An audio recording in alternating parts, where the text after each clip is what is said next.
Yo, I'm back, man. What's up with y'all, boys and girls, man? I appreciate y'all joining me for my NFL show, man. We had some technical difficulties in the first try. We'll run it back again tomorrow, but here at Pick Dawgz, man, we are trying to give you the best content no matter the circumstance, man. When option one doesn't work, that's why you have option two, option three, and option four. And here we are, man, still with the same programming, still the same picks, same guys, same result, man. Just gonna look a little different, but we're back at it. I'll run through the schedule one more time. So this is my schedule for this NFL show moving forward on Mondays, starting next week, of course. After Sunday, the Monday episode is going to be a podcast episode. I'm going to turn around and look at what I learned on Sunday. As you know, I sit here, I watch every single game from start to finish. I'm going to come and let y'all know my thought process the day after, and just kind of allow y'all to see what I thought and how we can attack the week moving forward. Tuesdays today, we'll bring in 2 to 3 to 4 guests. We'll talk some NFL football, anything the guys want to talk about. They'll give out a free pick or two, and then we'll move on to the next guy. That's going to be Tuesdays and Thursdays, kind of doing our homework early in the week, getting ready. Wednesday is the NFL show. Me, Mitch, and Big Al on Wednesdays, man. I can't wait for that show. That show is kicking off tomorrow, so make sure y'all are here and tuned in for that show. Thursday is the same as Tuesday. I'll be bringing in 3 to 4 guys talking a little football, and we're gonna give a few free picks. Friday, it's me, Sauce, Kyle Kerms, Prop Beaver, and Money Man Mitch, man, running through the card, man. So a ton of NFL action here as football is back, NFL is back, kicks off in 2 days. I don't think I'm necessarily talking about that game today. We'll for sure talk about it tomorrow, but hey, we still got a lot of great guys to talk some great games. And first up, I'll bring my guy back in, Wayne Scott, man. What's up, my man? What's going on, Jay? What's going on, Pickdawgz family? A little technical difficulties, but I think we got everything cleaned up, so let's get it. Yes, sir. Yes, sir. Same thing, man. So I know where you're going now in this one, man. I heard you say it a couple times, man, but I need you to break it down for us one more time. What you looking at here between the Raiders and the Broncos? Yes, sir. We're gonna go to this AFC West, and like I was saying beforehand, man, these are both teams that definitely last year with the quarterbacks in place, Derek Carr in place, and Russell Wilson in place for the Broncos. I didn't think the Raiders would be 6-11 at the end of the season and 5-12. Obviously, you guys are in the same division; they play each other. Broncos got the loss late in the season, but they played well. They were up early, and Devontae Adams just went straight dummy. They no longer have Derek Carr. They have Jimmy Garoppolo, and I'm not the biggest fan of Jimmy Garoppolo. I'm not a believer in Jimmy Garoppolo, and I also don't think that he has the pieces around him to succeed. I wanted to mention something about Jacobs getting his late contract signing. That's never good when you're going back and forth with those battles. And Devontae Adams just never seemed like settled in and never happy. And of course, he's going to ball out. He's going to do what he has to do to get that check. But at the same time, you want to be somewhere where you're happy and where you want to succeed outside of money being the only thing that makes you give you that motivation. And I'm just not seeing a lot of camaraderie from this team. Maybe I'll be wrong, but I think the Broncos is the way better play here. Even I would love it at -3, but -3.5, I definitely think they can win by a touchdown. Sean Payton getting moved to the Broncos. I think he brings out the better in Russell Wilson. I'm a big fan of Russell Wilson. As I stated earlier, even with him having a off year last year, he was a still above average quarterback. And now you bring the pieces like Sean Payton, this type of offense, I think it does nothing but bring the best out of them. This is a very strong defense, defensive line wise, cornerback wise, and -3.5, man. I love the Broncos here, man. I just think that's the way better move right here in this one. All right, man. So we're not on the morning show no more. This ain't the weekend show. This is my afternoon show. So I will go at you, man. Oh, you mad? And I'm be honest, man. I think I'm gonna be on the other side. I think I'm gonna be on the Raiders in this one. I bashed Russell Wilson from the start of last season. I bashed him from minute one. I think he's overrated. I thought he was criminally overrated coming into last year. I thought that a lot of his success in Seattle was because of Clappy Pete Carroll. I thought that he had a great wide receiver crew out there with Tyler Lockett, DK Metcalf, and the guys in Denver weren't going to be to that caliber. And we saw that play out on the field this year. Now, I do believe that Sean Payton is tenfold a better coaching upgrade over Nathaniel Hackett. I would agree with you on that.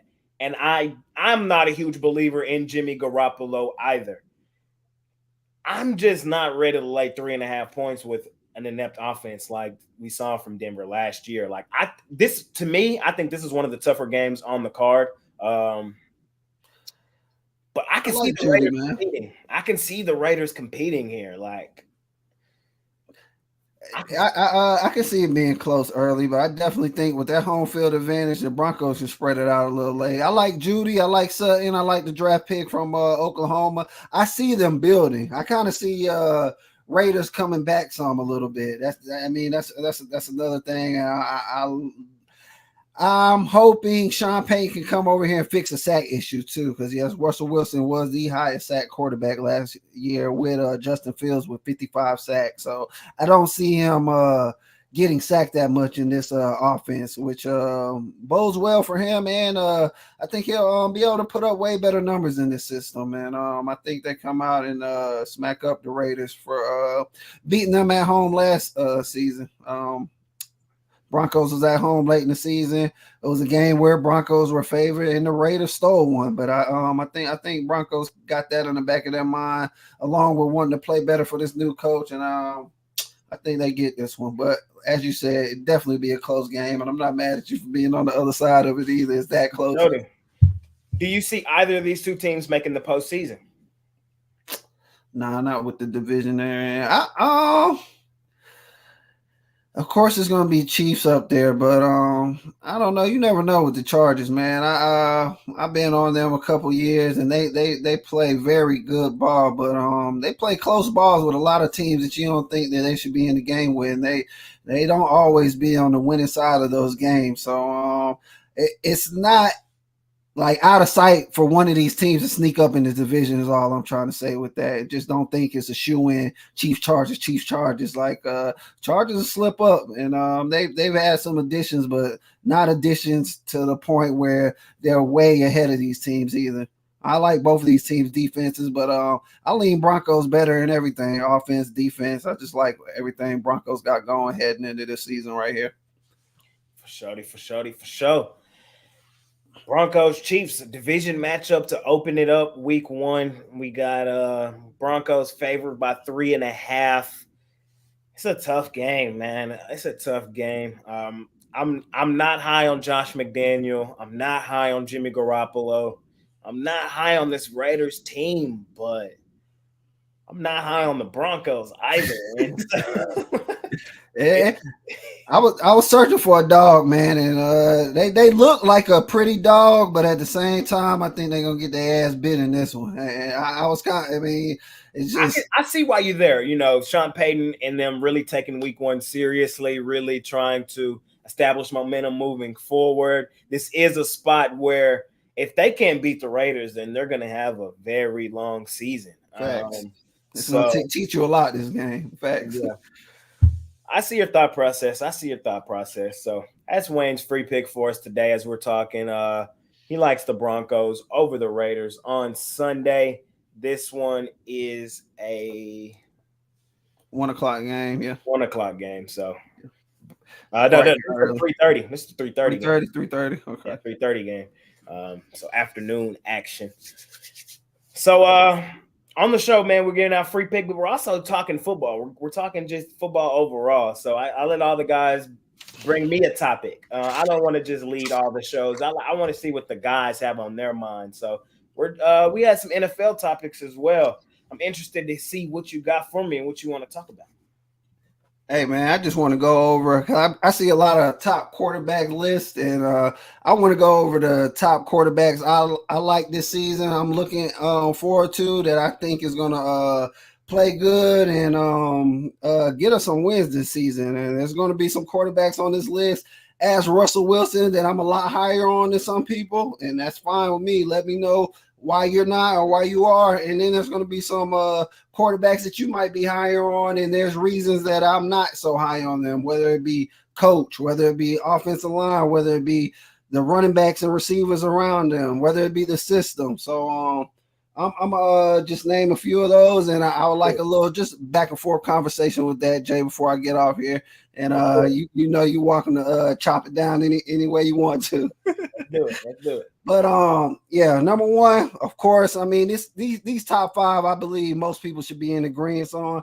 Patrick Mahomes, you know, Super Bowl champ, 5,200 yards last season, 41 touchdowns, 12 interceptions, only sacked 26 times. That surprised me right there. You know, definitely a dual threat quarterback, but pass first too. I know we like those dual threat quarterback for Patrick Mahomes, but let's not forget he's a pass first quarterback. Number one. Number two, Joe Burrows for me. Now this is Josh Allen, Joe Burrows, whatever one. I think a lot of people, some people got Josh Allen up there because they say he don't have as much weapons as Burrow. But for me, it's not about the weapons. It's about him being an actual just better quarterback. So him being a better quarterback. And number two, Josh Allen. Number three, Josh Allen. Number four, I got Justin Herbert. Now, I know I was just talking about the Chargers, but Justin Herbert is that guy, man. 4,700 yards last season, 25 touchdowns and 10 interceptions, sacked 38 times. People talk about Josh Allen not having a good team. If you've seen the numbers and what Justin Herbert has done with the Chargers, and there's no reason he shouldn't be a top five quarterback in your list. He's number four for me. Number five, this might surprise some people based off the season he came off of, but Aaron Rodgers. I'm not going to throw this man out the window just for having one bad season. Aaron Rodgers is still that guy. 3,600 yards last year, 26 touchdowns, 12 interceptions, only 32 sacks. With the bad offensive line he had, I think he should be in the 40s, but that's a veteran quarterback, getting rid of the ball, knowing how to play situational football, and keeping your team in the game. Number six is where we start to get to more of these dual threat quarterbacks, but let's not mistake this. Both of these quarterbacks can throw the damn ball pretty good. Number six for me is Lamar Jackson. I know he got hurt last year, so these numbers are not going to be up there with the rest of them. I know people like to talk run first with Lamar Jackson, but this guy's been slinging that ball since high school. He's been throwing it tremendously at Louisville, and he does a good job in throwing the ball good in the NFL too. He doesn't get a lot of credit for it. 26 sacks. For me, this is a above average offensive line, but it's not a top 10 offensive line. So I think he does a lot with what the team and the pieces around here. So that's why I got him at 6. Number 7. Stop me anytime you want to, Jay. You know what I'm saying? I'm gonna let you go through your 10. I'm gonna go my 10, and then we'll compare. All right. Number 7, Jalen Hurts. And, out of all these people, he has the most around him to succeed. So if he was putting any of these guys in their shoes, I'm not sure he might. I'm not gonna say he ain't going to be top 10, but I'm not sure he'll be at my number 7. But you can't ignore what he's done with the good team, with one of the better offensive line, top 5 offensive line in my eyes, 3,700 passing yards, 22 touchdowns, and only 6 interceptions. So you got to love the low turnover rate. 38 sacks, though. So I don't know if he does have one of them top offensive lines. So I don't know if that's him trusting in them more or just not getting rid of the ball. But I would like to see him bring that sacks down this season and make sure his team is just always in a good field position. Number 8 for me, Jared Goff. And he's moved up this list tremendously with the season he has last year. And I hope we continue to see him play like this. 4,400 yards, 29 touchdowns, only 7 interceptions, and only 23 sacks. Gotta love that, man. I really love, and really high on the Lions this year. I believe they're building a great team around this guy. Yeah, some games where he slips up, but who doesn't? And we see more games of him being great than him slipping up. So, number 9. Trevor Lawrence. Now, if there's anything that don't tell you Trevor Lawrence need to be in this list, you need to look at what Clemson just did with Duke. If Trevor Lawrence was on that team, they would have blew the hell out of Duke. Trevor Lawrence, 4,000, 1,100 yards, 25 touchdowns, only 8 interceptions, and 27 sacks. Really love how they're building around him. I really love his composure. He's another guy that can run pretty good, more credit than they give him to. And he does get a little rattled sometimes, but he's young. And I just love the progression he's making. Number 10 for me, go ahead, say what you want. I'm back on Russell Wilson, man. I believe Russell Wilson. I know I'm going to get joked on this, but I believe Russell Wilson will come back and have, even last year, when people have say his worst year, 3,500 yards, 16 touchdowns, 11 interceptions. Yes, the touchdowns weren't up. 55 sacks.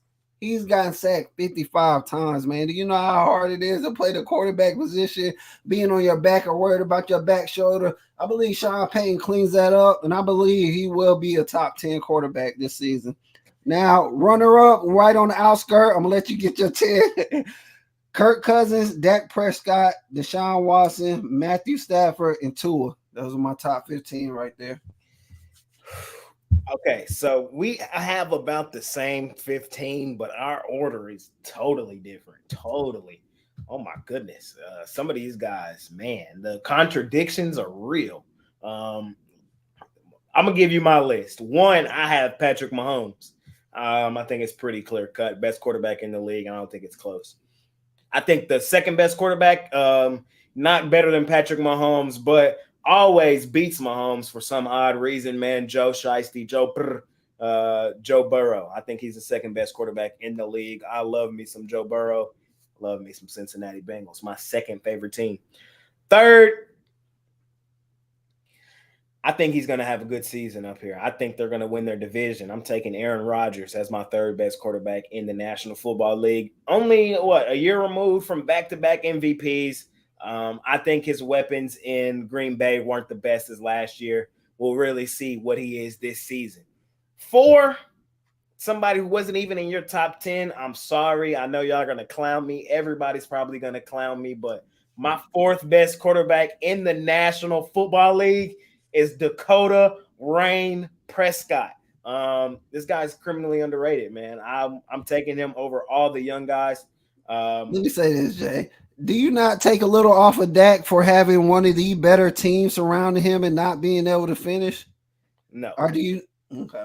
Because, I think that's the case for a lot of guys. So I have Dak 4. I have Trevor Lawrence 5. I got Jalen Hurts 6. I got Lamar Jackson 7. I have Justin Herbert 8. I have Josh Allen 9.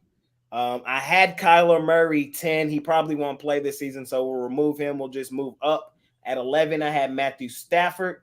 At 12, I had Kirk Cousins. 13, Watson. 14, Goff. 15, Tua. That's how my list breaks down. I think you have Herbert at 4. I think he is dramatically too high on your list. This is a guy who has all the tools, but has nothing to show for it. I'm not a guy that's huge on Herbert. This is a guy that has 0, and I mean 0 playoff wins. That's what I mean when I say the contradiction is real. People will harbor on Dak Prescott, but then go put Justin Herbert in their top 5 until I see some. He has a way worse team than worse team than Dak. If Dak was on the Chargers when Keenan Allen got hurt and he still almost got them to the playoff, bro, they would have had 3 wins if Dak Prescott was 2 years ago. 2 years ago, the Chargers had a chance to make the playoffs. It was win and get in. You know who they played? Oh. The Las Vegas Raiders. You know what happened? They lost that football game. I'm sorry. It is what it is. You lost the quarterback duel to Derek Carr. Your team has not made the playoffs or they did make it last year. You got beat by a lower seed in the Jacksonville Jaguars. Until I can see Herbert have some playoff success, he's what I think many people think Dak Prescott is, in all honesty. So that's just how I feel about it.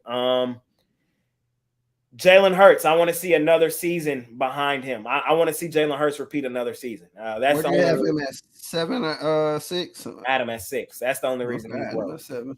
So other than that, I think Josh Allen, same thing. I haven't really. He's had some good games. He has, but he has a team around him that he hasn't really stepped forward either. You have him way too high.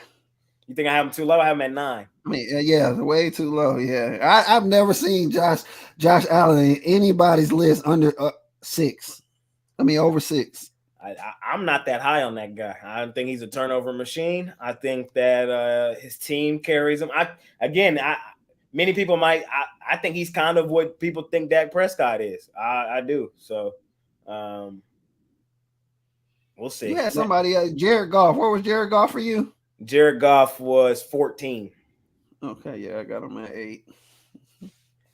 You had Trevor Lawrence pretty high. Yeah, I like T-Law. T-Law showed me some things last year with that Jags team. Now that was a guy whose team wasn't that good, and we saw they were decent last year. He brought the receiver. He made the receivers better. Like I wasn't high on the receivers they had around him, and he definitely he put the ball in their hands so they can make plays, and he threw them open a lot of times. He used his legs to get them open, so I can definitely see it's Trevor Lawrence. And like I said, even with last night, how bad Clemson played without a quarterback. If they still had him, he's supposed to be a senior. If they still had him, what the hell? This, we have the same 15, just in a little different order. And I think we're going to find out this year. I think this is a prover year for a lot of quarterbacks. They have to take that next step forward. Mike Davis said, if Dak's better than Josh Allen, I'm the Pope. Well, you're going to get your chance here in a second. One last question for you, Jay. Is there anybody that's not in your top 15 that you think can make that move for you? That is a great question. They throw you on the spot. I would say on that bubble is Justin Fields. Yeah, I think I like me some Justin Fields. I do. I think I like his feet. We talking about quarterbacks, right? Not slot receivers. I like his feet. He still can develop. Now I like what's around him too, so I can definitely see him just playing better. I could see him probably breaking my 15, or Kenny Pickett. Keep an eye on Kenny Pickett. I like Pickett. For me, it's Tua, and I'm a low-key Daniel Jones fan, so I like what he does with New York, man. And I feel like he hasn't always had the guys around him to succeed, but he plays a lot better than the team around him, the talent around him. So I definitely think Daniel Jones can slide up with a couple more wins, a couple more significant wins at least. For sure, man. This was Wayne's first segment, man. I appreciate you joining me today. We got a lot of time to talk a ton of more football. It's just my first show, so yes, I got a pretty good group of guests, so I got to move on to them. What do you have for sale today at Pickdawgz Premium, and about how many plays do you think you'll have this weekend for NFL action? Right now I have 3 baseball plays for today. I already have 1 college football play for Thursday. I have 1 NFL play, and I'm gonna keep it light right now because I'm not exactly reading the board how I was reading it a little earlier last month. It's been a rough month for me, so probably just 1 or 2 plays. I'm not going real heavy. I do love the card, but just because you love the card don't mean you got to bet all my damn money away right now. So I'm just slow play it and get ready to fire off when I feel the time is right. For sure. I appreciate you joining me, Wayne. We'll talk for sure a lot more as this show continues. I'll see you on the weekend shows and on the drive-through. So plenty of action from Wayne. Yes, I'll see you soon, my man. Yes, sir. I appreciate you for doing this, Jay. I really enjoyed myself. I hope this helped anybody out. Like I said, Denver Broncos for me, minus 3.5 on this one. And good luck with all y'all bets today. Yes, sir. What's up, Jay? Wayne Scott joining me, man. I still got 3 more great guys with me, man. This might be a little longer show. It is what it is, the first one. We're all super excited to be talking football, NFL action again. Part of the reason why we had to start this show, just to give us more time to talk through football with the guys, man. Next up. I told him a second ago he was going to have his chance to speak his piece, and here he is, man. We've been planning on talking football since you joined, man, and it's here. Mike D, we're here. What's up? Hey, baby, I'm looking forward to it. I'm not sure what I just watched. I don't know what happened in that segment. I feel like I lost about 32 IQ points.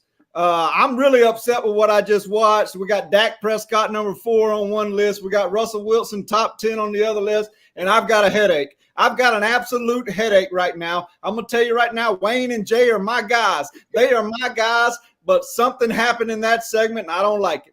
I don't like it, folks. They do not represent all of the handicappers at Pick Dawgz. I'll let you guys know that right now. I'm not sure what that was. I have no idea. This is part of the reason why I wanted this show, man, because I'm telling you, you'll be surprised how polar opposite some of us are behind these closed doors. So it's a great chance to talk it through with all the guys. And I got Mike D with me. He taking some jabs at me. It's cool, though. I'm ready to box with him right now in the ring, me and Mike D. What's up, man?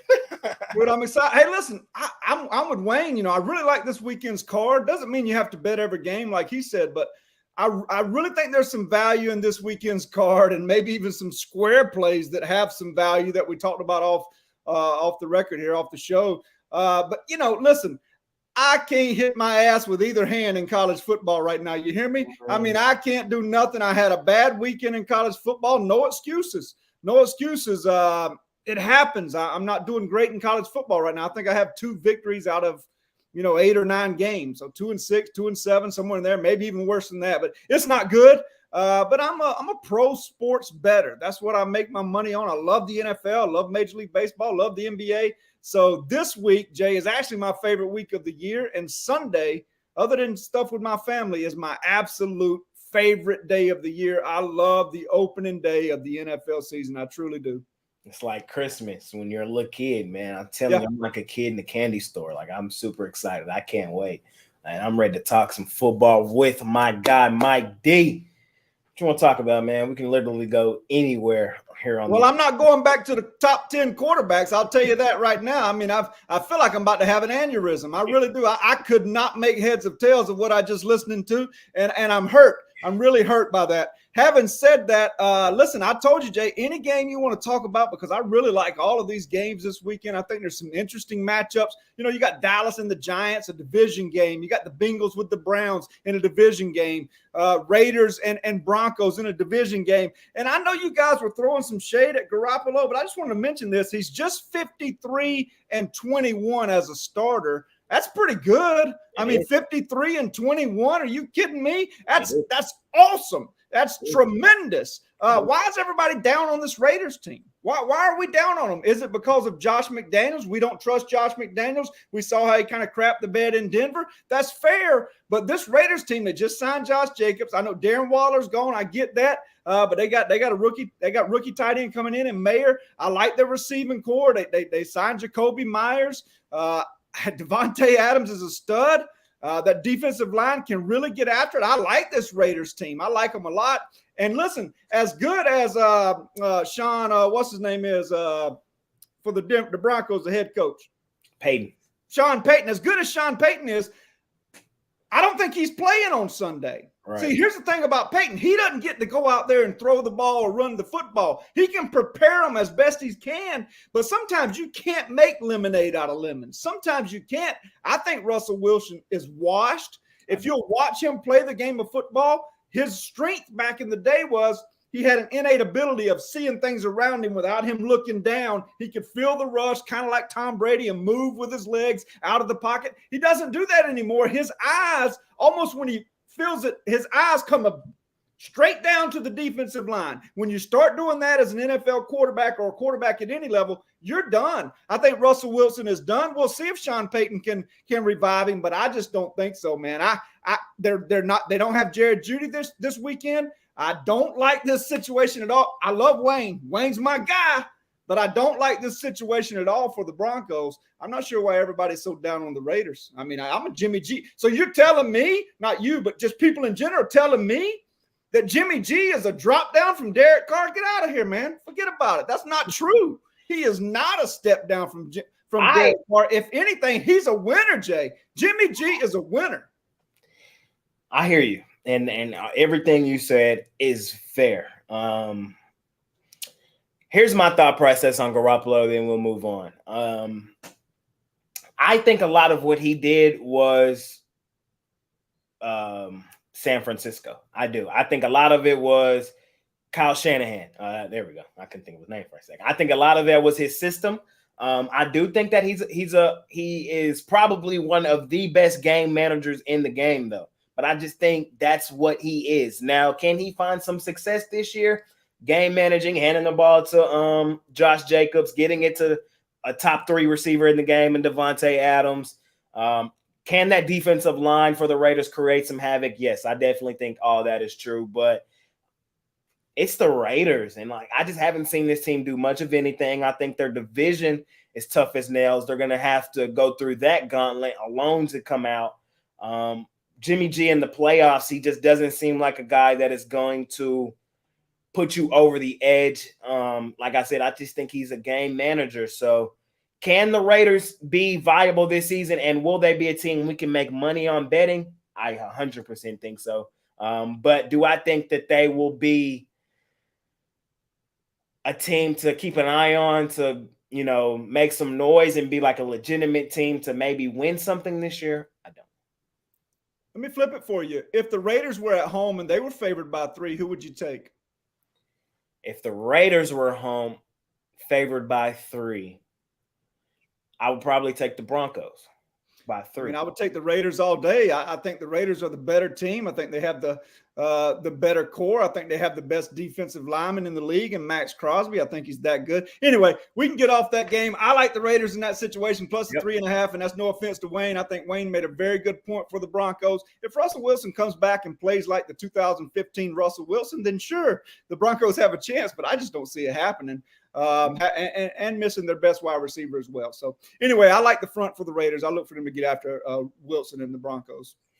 We can go to the other divisional game, 12 o'clock start time. I saw you brought this one up, and I think this one is very interesting. Bengals-Browns.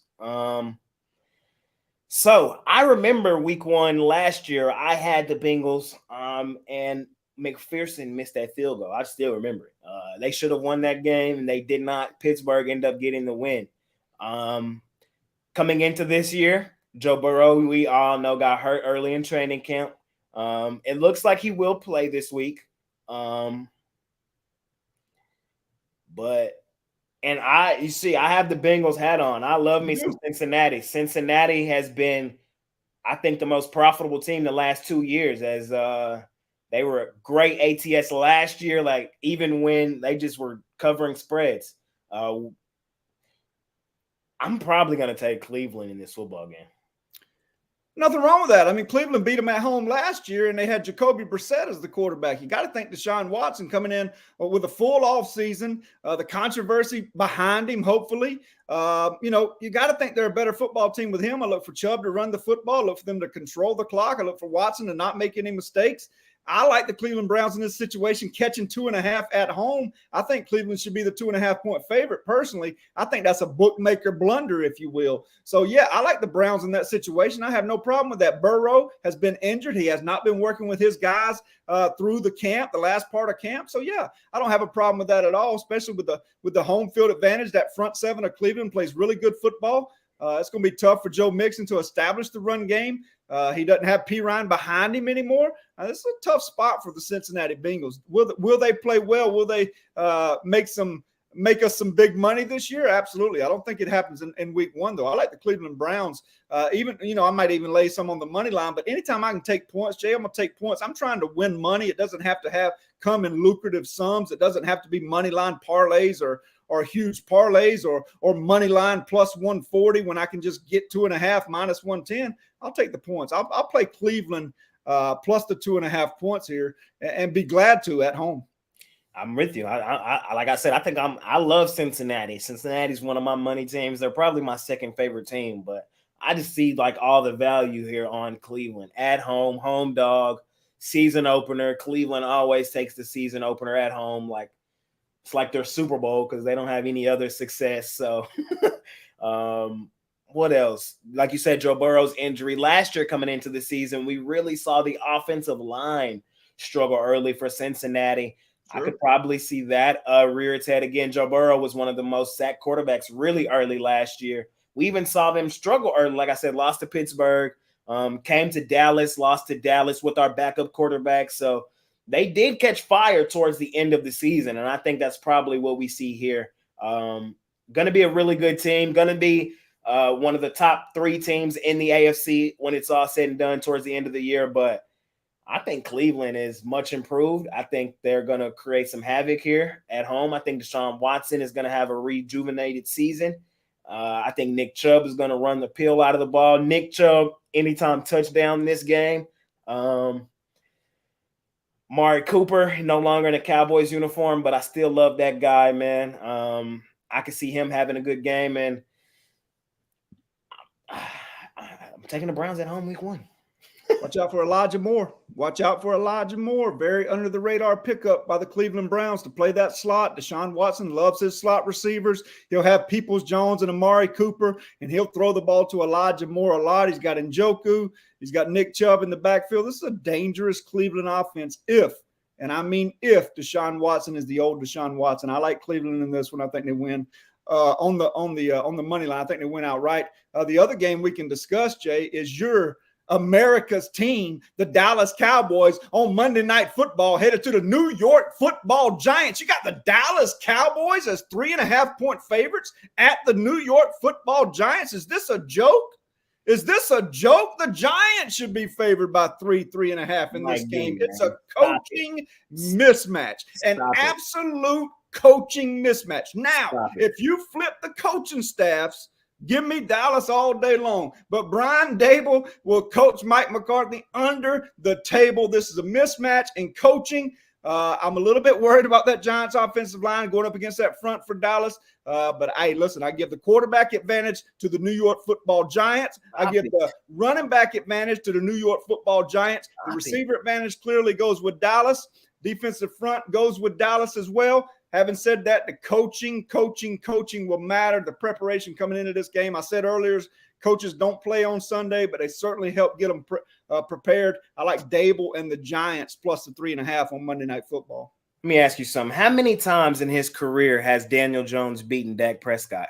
Probably not a lot, but the Giants have been pretty bad over his that career. Question, Mike Davis, is goose egg. It's never happened, and it's never going to happen. The Giants, we have their number. We kick the crap out of the Giants every year, and it's not going to stop. We come into this year with arguably a top 2 defense. I think we're top 2. I think we have the best player in the game. We'll talk about that in a minute on the defensive side of the football with Micah Parsons. I love the additions of Stephon Gilmore. I hate that we lost one of our linebackers in Overshown, but I think Daniel Jones is terrible. I think that this guy is probably in his last season. I think that the Giants will be the worst team in the NFC East this year. I think the Commanders will be better than this team. I think that they created a lot of drama not signing Saquon Barkley early. And I think they made a huge mistake not paying Barkley long-term, instead giving it to Daniel Jones, somebody who has had no success since he's been in the league other than last year, which was, in my eyes, mediocre. The NFC East had the easiest schedule than any division last year. I think the Giants are complete fool's gold. I think Brian Dable, I think they bought what he was selling for a bit, but I have this Giants team below 500. I think they finished 7-10 on the season. That's fair. That's fair. I get where you're coming from, but I do have one of the teams in this game finishing last in the division. It's the team out of Dallas. I don't think they're a good football team. I don't like the quarterback position at all, and the coaching is horrible. I think the Washington Redskins, I think you'll see the Philadelphia Eagles, New York Giants, Washington Redskins. I think you'll see Dallas finish last. It's not a good football Mike team. D, I'm sorry. Man, are you sure about that? I have Dallas as my best team in the NFC. I know you do. But you're a bit of a homer. That's not homer. That is legitimate. Like, I have them as my best team in the NFC. I don't see how anybody outside of someone who loves the Dallas Cowboys could ever see that. And that's no offense to Jay. I believe you that you're saying it from a handicapping position, but I just don't see it because of Dak Prescott and Mike McCarthy. How do you ever like those two guys? You had Dak ranked number 4, Jay. That shows so much homer. I mean, you got guys like Josh Allen. I can below Dak Prescott. I think people see it through weird glasses. When I say this with Dak Prescott, there's facts to back it up. Before last year, he missed some time, but the Cowboys before last year, the last 2 seasons had the number 1 offense in the National Football League, back-to-back years. So this offense does move the football. We've also led the National Football League in points back-to-back years. So this is an offense that does get the clicking. And I think that the subtraction of Kellen Moore, who put Dak in a lot of terrible positions with the route trees of routes that he was running, and Chargers fans will find out about that mightily. Justin Herbert, interceptions over for the season. He runs a lot of option curl type routes, and I hate those. And those are terrible for a guy like Dak Prescott, who likes to let it rip. And when you're letting it rip and guys might option off and not go in the exact direction you think, that turns into tip balls and it turns into interceptions. That's what we've seen a lot of the last 2 seasons. I think those died down tremendously this year. I think we run the football quite effectively. And I think Mike McCarthy and Dak Prescott figure some things out. And I think this team is poised to go to its first Super Bowl in my lifetime. I'll tell you what we'll do. We'll make a little friendly wager here. I don't even need your points, Jay. I mean, this is your show. I'm not trying to embarrass this man on his show. This guy's a superstar on the YouTube. The YouTube. This guy's a superstar. I'm not trying to embarrass the superstar on the YouTube, but I will tell you this. I'll take the Giants straight up. You can have the Cowboys straight up.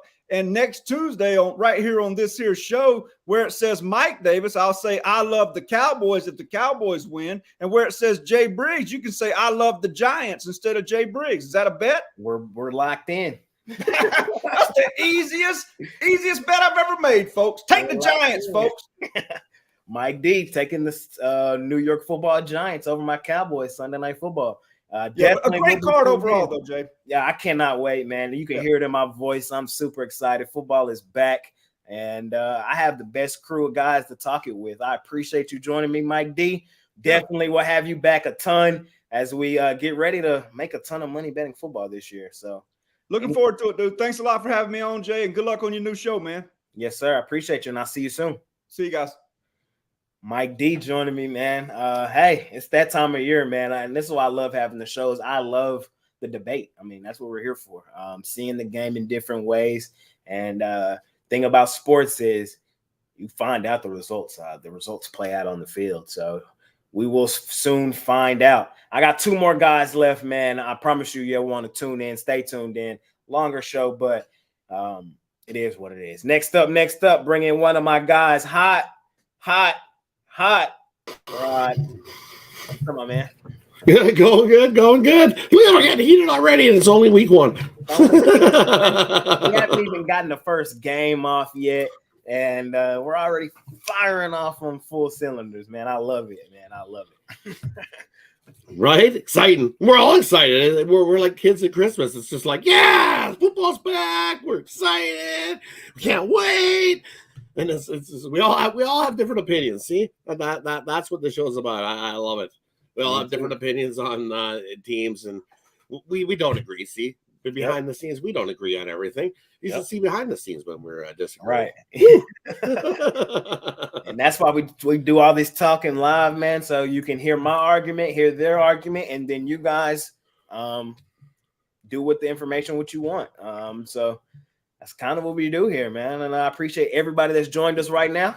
And let's talk some football with my guy, Hot Rod. First, I'm going to ask you, what do you think your Dolphins are going to look like this season? And what's your outlook for their season? See, I'm positive, and I think we're going to have a good season. I think Tua has the best season we've seen out of Tua in his young career. He's got the pieces and talent around him to succeed. Defensively, we're always right there, gritty on defense. You know what? I think they get over their win total, and I think we win the division. What is their win total currently set at? I believe it's at, 9.5? 9.5. I think we can get to 10, 11 wins. Right, man. Them Dolphins, they're in a really, really tough division. Oh, it's toughest division this year. I would probably agree. This is how I have your division playing out. I have the New York Football Jets winning the division. I have the Miami Dolphins being second, getting into the playoffs. I have the Buffalo Bills as my third team in the division. I think that they are going to drop off a good bit this season. I really believe that. We'll see if it comes to fruition. And then I think the Patriots are going to be decent, but they're just, and like you said, the toughest division, and I don't think they can overcome that with their quarterback. So that's how I see this division shaking out. Yeah. Opposite. I think the Dolphins, Jets, Bills, and then the Patriots. Fair enough. I think a lot of y'all season is kind of like last season. It's going to ride on the health of Tua. And if you go with the public poll that I said about a week ago on Twitter, it went Jets, Dolphins, Bills, Patriots was the result of that same poll. There you go. I'm super excited, man. The football season is here. I know what you're finna talk about. I kind of hinted at it earlier. We'll talk your topic first, then we'll go to games. What break it down for me. I want you to lead it off. Okay, I'll lead it off. I'm looking at defensive player of the year, right? So big question marks for some of these defensive players already. You've got Chris Jones holding out in Kansas City. After what he did last year, he's definitely going to be a talk of a defensive player of the year for sure. Holding out with Kansas City. You got Bosa with the 49ers, of course, leading sacks, and you got to be talking about him, but there's another holdout holding out. So two holdouts that we not sure what's going to happen there. And then you got Myles Garrett, who we know what he can do. If he stays healthy, beast, he could easily run it up on sacks. But for me, as we talked about earlier, I like Micah Parsons here of your Dallas Cowboys to be the number one. I think he wins Defensive Player of the Year. He's got the ability to bust that season sack total of 22.5. And you know what? I think he got a great shot to do it. And he's got the attitude. As just to quote what he said, he goes, I'm coming to the mindset this season that I'm tired of being second place. I'm tired of coming up short. We lost in the playoffs last season. We lost in the wild card the year before. And he goes, I've just had enough. I've had enough of this. I'm coming in. I'm going to give everything that I have. And he questioned his own teammates and around him as well.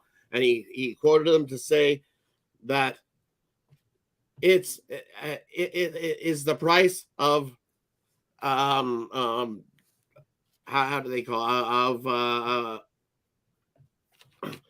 basically of not putting everything into it. Put everything into it and give everything that you got.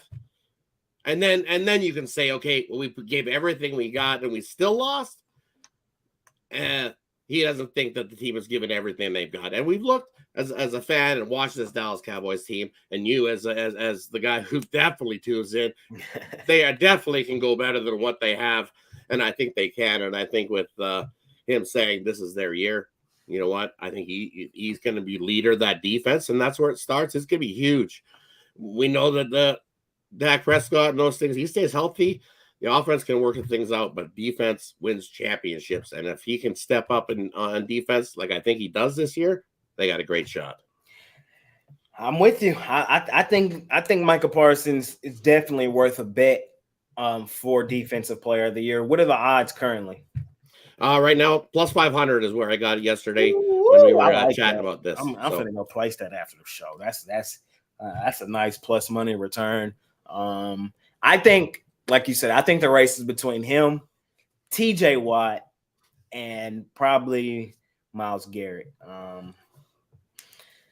TJ Watt, I believe, is at plus 1,400, so that's not if you sprinkle a little on that if he has a good season. But again, there's the Watt brothers staying a full season and healthy. Yep.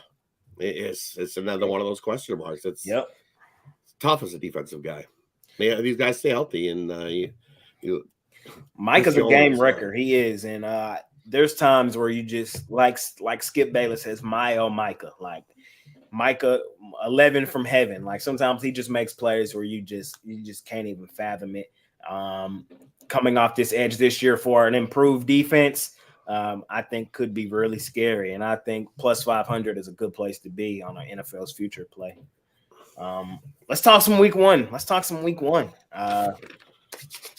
Football is here, and we're going to Minnesota, talking some Vikings. What you looking at? Yeah, looking at this game, Minnesota minus. It opened at 6.5. It's down to 6, so some money's definitely coming on these Bucks. I guess they got some people who are fans of Baker Mayfield. Well, I'm not this guy. I'm not a fan of Baker Mayfield. I'm going to fade this guy early and often. He's 30-31 in his career as a starter. He completes less than 62% of his passes. he had all the tools in Cleveland to get the job done. And did he get the job done? No, he failed miserably. He went over to Carolina last season, and he went 1-5 as a starter in Carolina before he got hurt, and they released him. So now he's in Tampa Bay, and it's supposed to be a big return. No big return. How quick we're going to see Trask at QB for the Bucs in this one. So, and then also on the other side of the ball, you're looking at Minnesota, who lost some pieces on their offense with Dalvin Cook going out, also Thielen, wide receiver out. But you know what? This wide receiver core is still deep and in depth on this Vikings team, with Jefferson still in there. I think that Jordan Addison is going to step up and be a good pickup. KJ Osborne going to be another great wide receiver for this Vikings team. And then you got TJ Hawkinson at tight end. So I think they might change.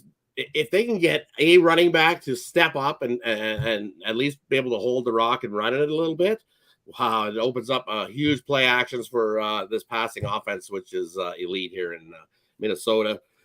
And you look at the Bucs side, like I said, their defense is what shines there. They are definitely better defensively than what they are offensively. I think Mike Evans is still holding out for a contract as well for the Bucs. So we see still week 1 question mark.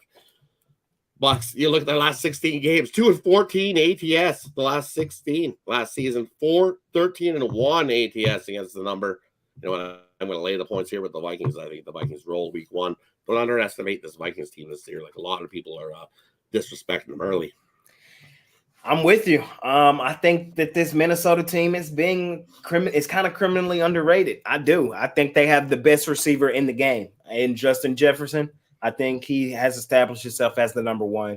I do think there are guys that are in his same breath, guys like Jamar Chase, Devontae Adams, just a few guys off the top of my head. But I do think Jettas is probably the number 1 receiver in the league.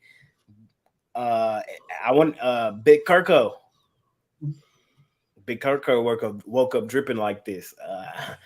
I have fallen in love with Kirk Cousins over the offseason. I'm gonna call a spade a spade. It started with watching the quarterback show on Netflix. It got me.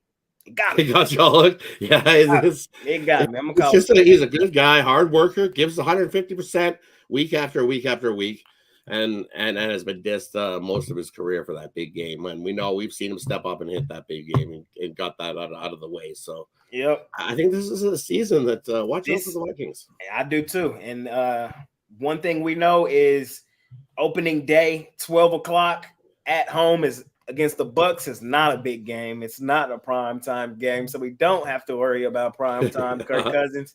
This is usually the spots where he deals, and I think they deal here. I think Justin Jefferson probably has like a touchdown. I think he scores for sure. We get the gritty. I think they probably try to establish some of that running game with Alexander Mattinson. I think he'll be solid this year. I think the Bucs are really going to miss having Tom Brady in there. We got to remember, this is a team that had Tom Brady and wasn't good last year. Like, they weren't that good.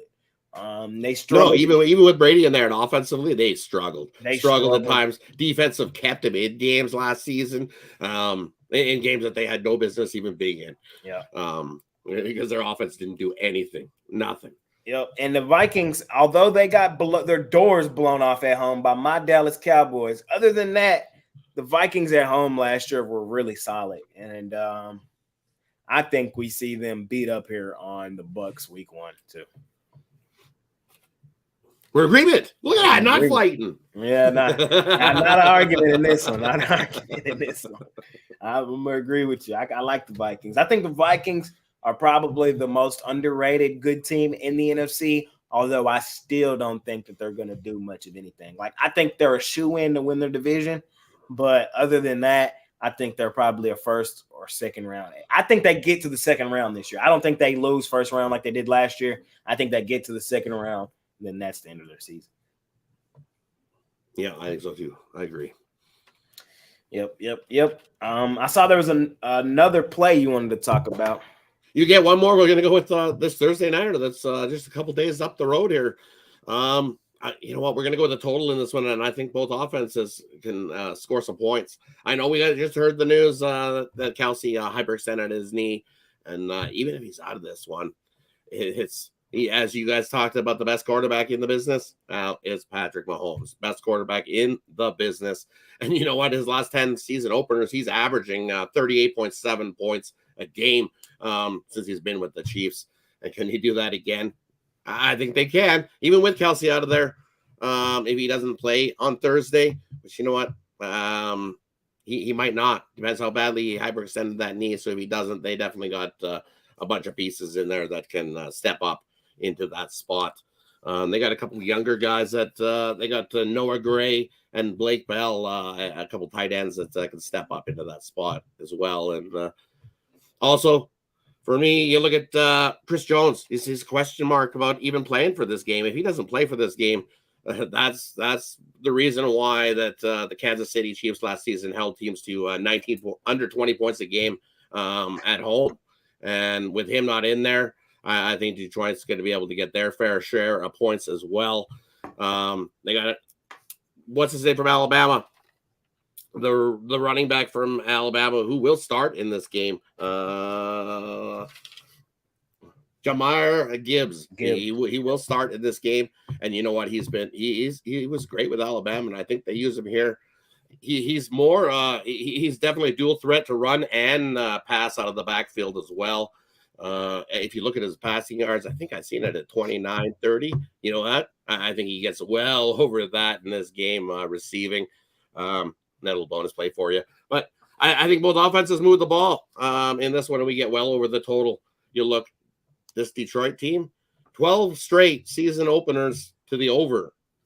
The last 8 meetings head-to-head between the Chiefs and Detroit, all over the total. And now with the news that Kelsey's out, that total's dropped since we started. It opened at 54.5. It opened at 55, went to 54.5. It's now come down. I've seen 52.5 some places. I'm taking the over. Over tomorrow night, or what's today? Is today Tuesday? No, 2 nights from now. 2 nights from now. Taking the over between the Chiefs and the Lions. There's 2 chains of thoughts on this one. We could see the offenses come out rusty, and then we could see the defenses coming out just not having it. These are 2 high-flying offenses that we seen last year. The Lions offense, I don't think many people were paying attention, but that team really started clicking down the stretch, and there's a huge reason why they're even this first game of the season. I think Jared Goff and this offense probably will click here. And I can see, even if Kelsey doesn't play, Mahomes is Mahomes, the best quarterback in the league, like I talked about with Wayne. So I could see some points here in this game as well. Well, Rod, what you got for sale today over at Pick Dawgz Premium, and about how many football plays do you think you'll have in the NFL this weekend? In the NFL, I'll probably have anywhere between 3 and 5 plays, maybe a few more. I'm kind of like Mike. I'm kind of there's a few. Do I want to jump in all out, all guns blazing week 1? I don't know. I'm going to try to refrain and see a little bit more games, but probably at least 3 or 5 plays I'll definitely have on Sunday, and I'll definitely have one on Thursday's action as well, and then loaded today. Tackle the Book Tuesday. We hit 5 straight premium plays. We swept the board on Sunday, swept it yesterday, looking to sweep it again today. My 3 MLB plays I absolutely love. My 10-star play of the day is available singly by itself. Over, we're 56 and 39 the last 95 plays on it. So head on over. Let's make some money today. Hop on with my guy, Hot Rod, man. I appreciate you joining me, Rod. Like I said, we got a lot of time to talk some football. You'll definitely be back to help us talk some of it. It's just the first show. So I appreciate you, my man, and I'll see you soon. Hey, thanks for having me. Enjoyed it. Definitely good times here, chat football, and best of luck with everybody's bets today. You too. Hot Rod, man. That's my guy right there. All right, next up, man. This is somebody who I don't think many of you guys have ever seen, but I'm interested to talk to this guy. Finna learn a little bit here talking some football with this guy, Mike. What's up? How you doing? What's up, my man? How you doing today? Man, it's like the other said, it's literally like Christmas, because last weekend it's week 0. Everybody's getting antsy with college football, and there's the stack card, but now you get that Thursday night opener, Saturday and Sunday, with just, for me, coming from the edge betting background, which is I'm not just looking at the teams and the players and giving more of the, emotional or more so just an opinion. I'm strictly looking at lines. All right. I look at this business as, instead of stock trading, you're sports trading. When you're getting the best number and you're getting it at the right price, I think it's more important to me than having an opinion. Right. Because a lot of this stuff, like you guys were talking about with Kelsey being out with the hyperextended knee, a lot of the times that's all factored in a line. So are you buying into the price, or are you buying into Kelsey might be 50% on Thursday night? Is he going to be available? Is he going to have an impact on the game? And how much is that line worth? And how much is that towards the line? Exactly. And a lot of when you're going into specifically when you're betting on sports, you're trying to get the best price, especially if it's a key number of 3, 7, or 10. Because obviously if you're over that number, most of these games land on those numbers for a reason, because they're all playing to get within a field goal, within a touchdown. So if you're getting that 2.5 reduced juice, that matters when you're scaling it to thousands of games over an entire season. Right. If you're just looking for the hot pick of the week, or you're just trying to get your money in on a game, that is what gambling will get you into a fault. Yep. When you're looking at it from a trading standpoint, you're trying to get your money in good over a large sample size.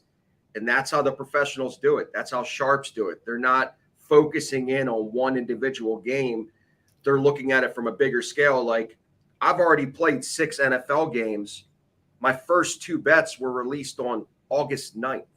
Yep. So I'm getting the best of the number that early on in the season, not expecting to win all of them, but knowing that if I close better than that closing rate this upcoming Sunday, I know I did my homework correctly. You got your money in good. That's right. Yeah, fair enough. And that is an area I need to get better in as well. Betting the best line available, because in football, it's not like basketball. It's not like MLB where there's multiple games a week, high volume. It's not the case. It's one game a week, and the books have all week to dial in that line as sharp as can be. So getting in early, finding the best value, finding the correct line for you is something that I would advise a lot of people to try to do as well. And I'm interested to hear more of your betting strategies, how you got into this.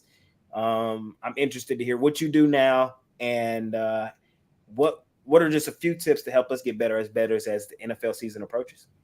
Well, specifically with NFL, you have an entire week to dial in the correct price with what the books are looking at.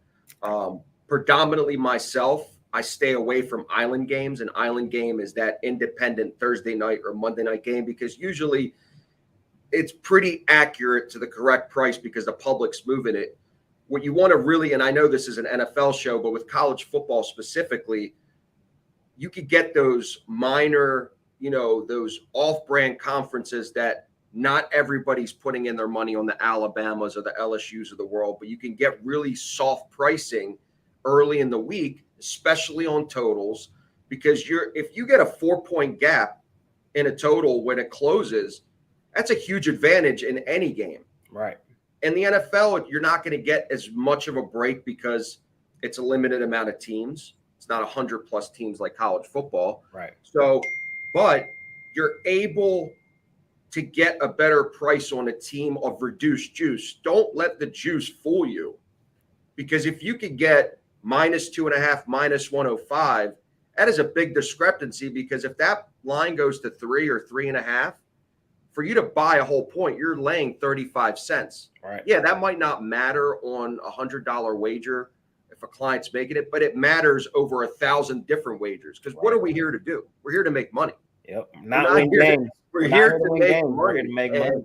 Yep. That is the key to the whole game. Is now, obviously, it's not as easy to say as this price is better now than the weekend. Right. But if you know how the sharp money's being moved, and again, for me personally, just to give you a little explanation, I read Don Best screens every single day. I could see the going rate at every single book locally and internationally in the islands. And then I could base it based on how the sharp money is moving. Is basic. I'm reading screens to get the best value. Right. It's kind of like where me and Mitch met, Jay.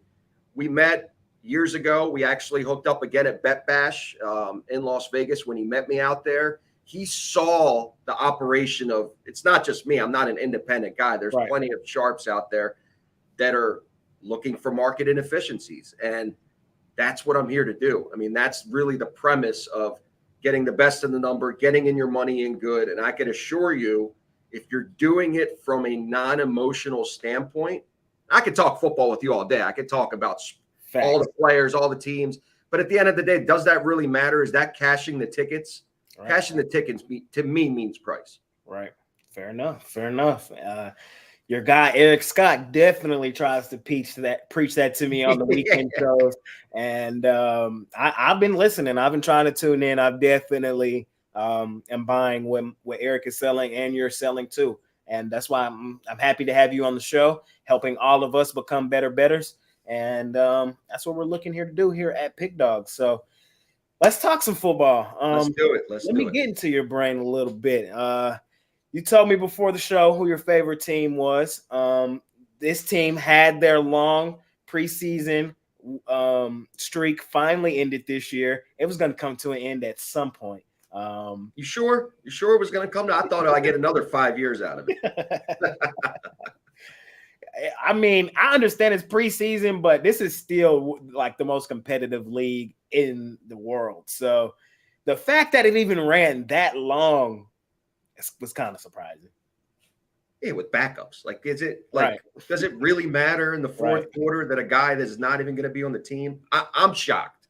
I don't think there's any analytics that you could tell me that there's a reason why we try harder. And I don't know.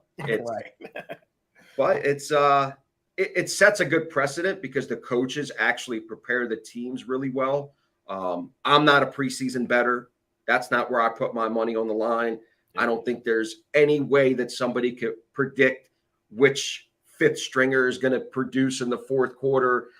So if you're going to, especially now with 3 preseason games, it's just too hard to touch.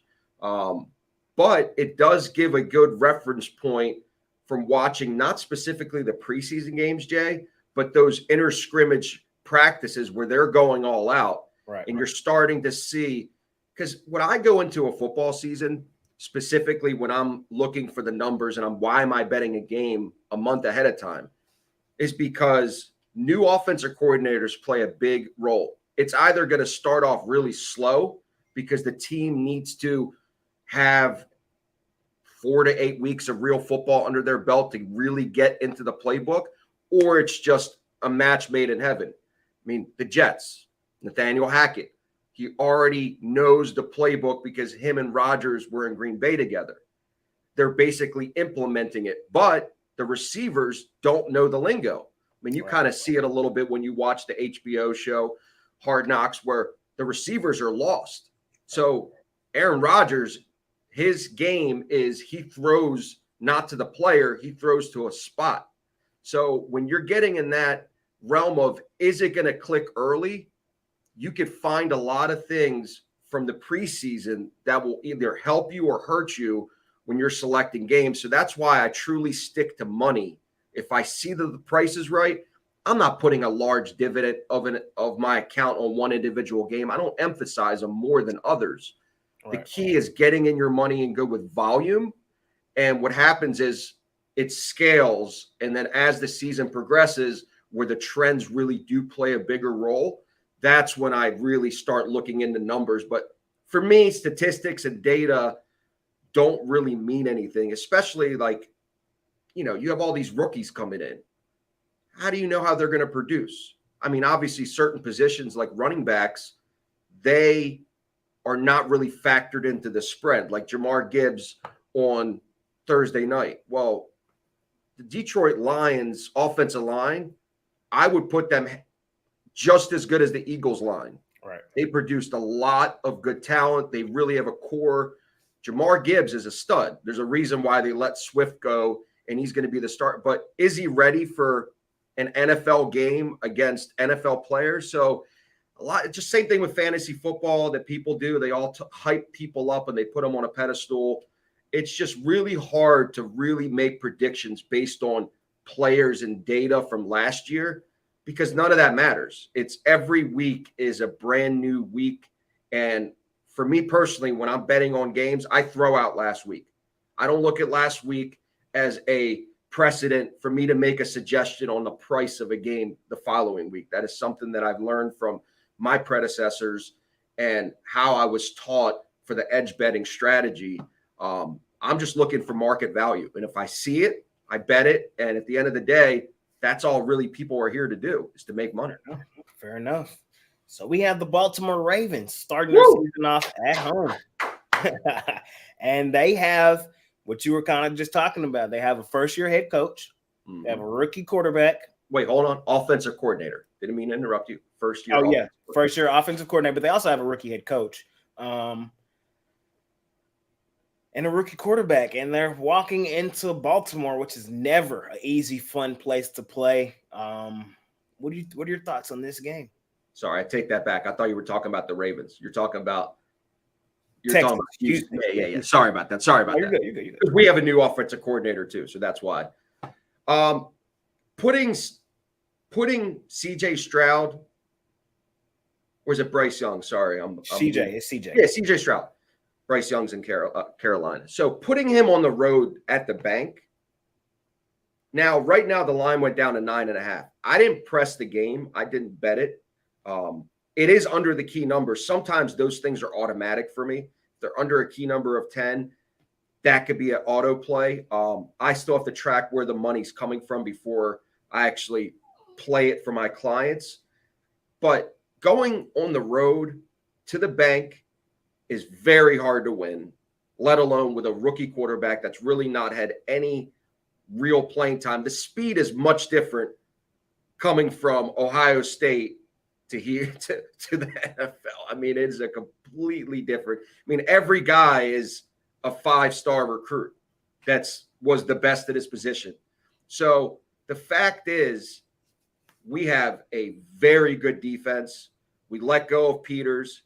I know you guys were doing a little Raiders show earlier for the first hour. They could have them. We did a little swap, but we got Rocky Yassim from them, who's coming off a little injury. But we have a great secondary. Kyle Hamilton is coming into his second year, who was exceptional last year in that strong safety role. Marcus Williams had a really good year, got hurt, coming back. He's going to have a big role. We got our stud, Ray Lewis 2.0, who's wearing number 0, my favorite player on the team, Agent 0. Roquan Smith. We need edge rushers. If we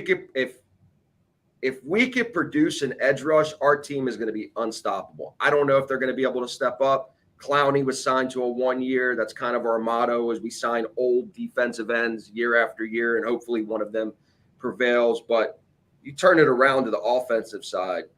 Lamar got his contract. He's not going to be hesitant. J.K. Dobbins is coming off an injury, even though he played last year. That injury usually takes an extra year to recover.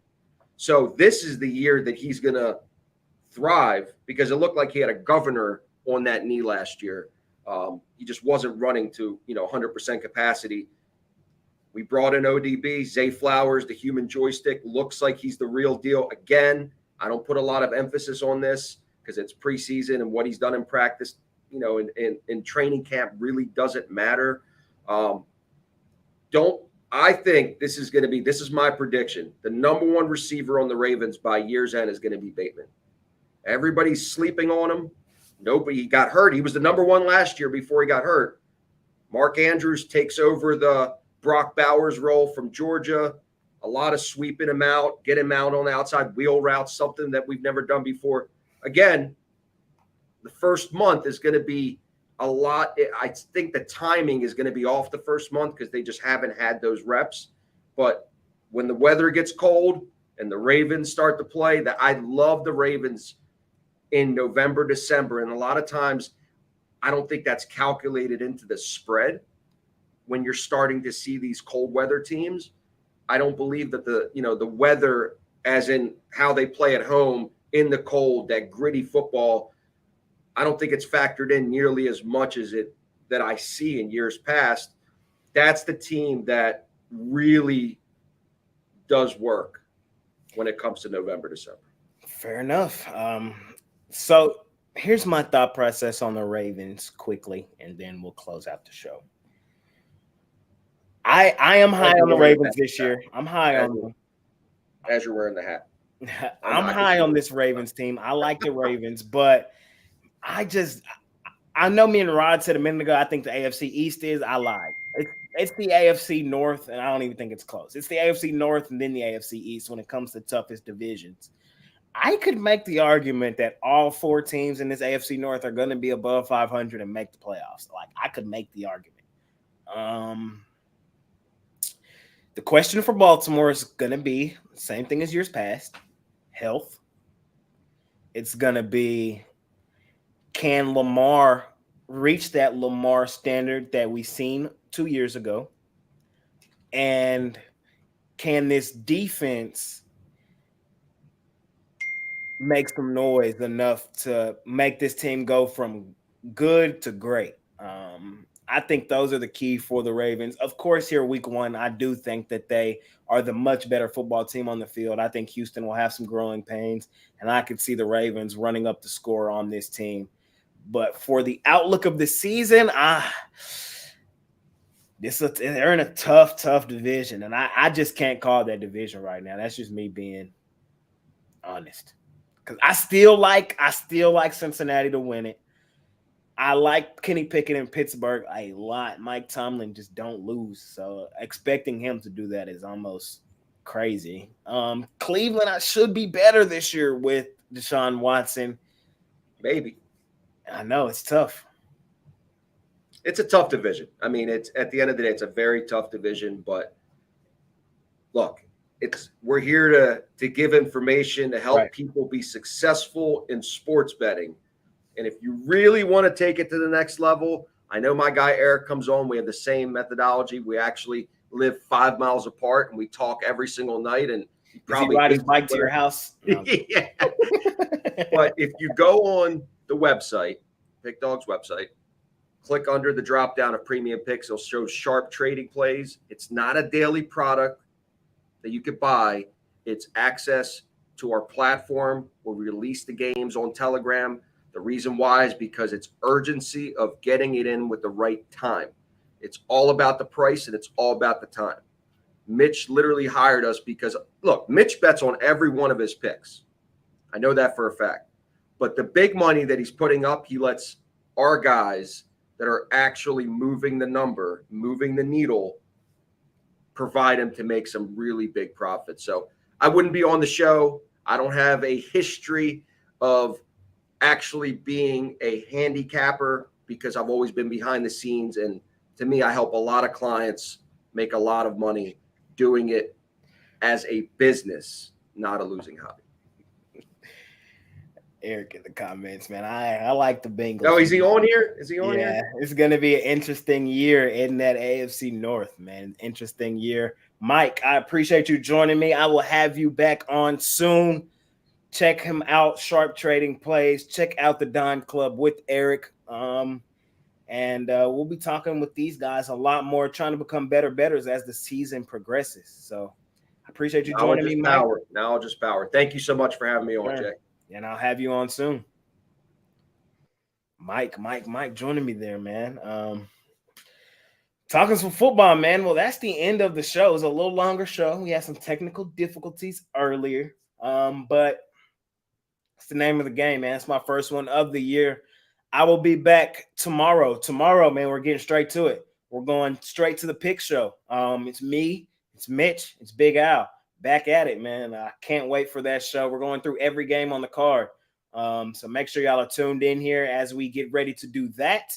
Thursday, I will do a very similar show to this one. I should be back on my first software that I tried at the beginning. Had some technical difficulties. I'll fix those. Be back over there. And then Friday, we got the sauce with Kyle Kerms, Prop Beaver, me, and Mitch. So tons of NFL action going on right now. I'm bringing in some of the best minds in the industry to help me become a better, help you guys become betters, and help us make some money this season betting NFL football, man. That is the goal. So I appreciate y'all joining me, man. The NFL rundown. I'm not calling it the rundown. That's what Ron called it, but I'm calling it the jam session, just like the NBA. The NFL jam session should be out. I'll work on it. I'll try to drop it tomorrow to get it out before the Thursday game. So I appreciate all y'all joining me, man. The show's just going to get better and better and better. I promise y'all. And it's just the first one. So let's make some money this week. I will see y'all here in a few minutes because I'm on the drive-thru. And I'll see y'all tomorrow, man, on the morning show and on the live show. We're out of here. Peace.